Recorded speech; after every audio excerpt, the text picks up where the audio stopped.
از لباس این جماعت پیداست اینجا یا بیمارستانه یا تیمارستان. بدون شاد مجوزدار به خانم دکتر گیر میده. بخون دیگه تا ندم فیلتر و صافیتو باید بگیرن.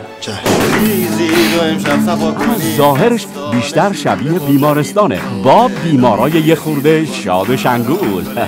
خوشم اومد. عجب مدیریت باحال. اینجا چه خبره؟ کل شهر میدونن اینجا چه خبره. در این بیمارستان تحت هر شرایطی حق با پرسنل زن بوده و آقایون حق هیچ گونه اظهار نظری رو ندارن.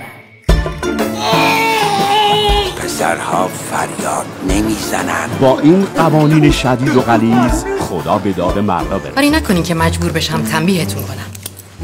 تنبیه یعنی چی؟ یعنی یک روز کامل کاری با کفش پاشنه بلند زنانه.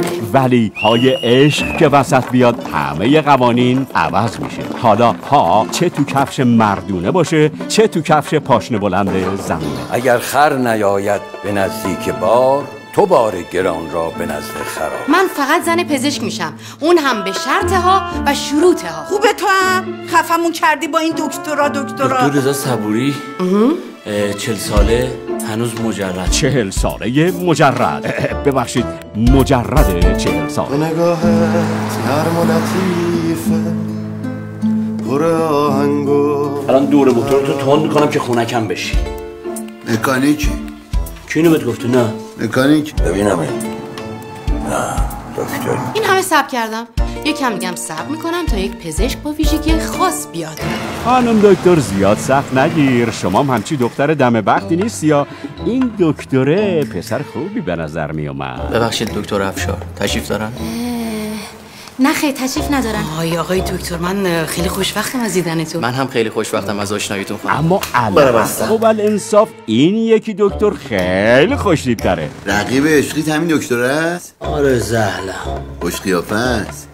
منم خوش قیافه است. اگه بحث عشق و عاشقی وسط نواز کم بیاد مخلص کلام باید آویزونش کنی. وایسا ببینم دکتر، حالا ما یه چیزی گفتیم تو زیاد جدی نگیر. خون و خون ریزی واسه چی؟ مجرد 40 ساله. فرار کرد خانم تلفن بده. سلام خانم تلفنو میدین؟ ببخشید هیچ چیز مشکل خاصی نیست، شما اصلا نگران نباشید، همه راضیان از کلانتری ما و من خودم تو برمیگردی و مطمئن ندیدی فرار کنه تو. اما موقعم گفتم اگه نرگس خانم نشه دیگه هیچ وقت عروسی نمیکنم. خب خریت کردی. ماهایا پتروسیان، مجید صالحی، مهران قفوریان، سیروس گرجستانی، سحر ولدبیگی، امیر نوری، رویا شریف، با حضور دانیال عبادی و با هنرمندی و صدای برجو ارجمند. موندن انگیزه میخواد، شما ازم گرفتین. کارگردان شاهین باباپور. بزنیم به افتخارشون.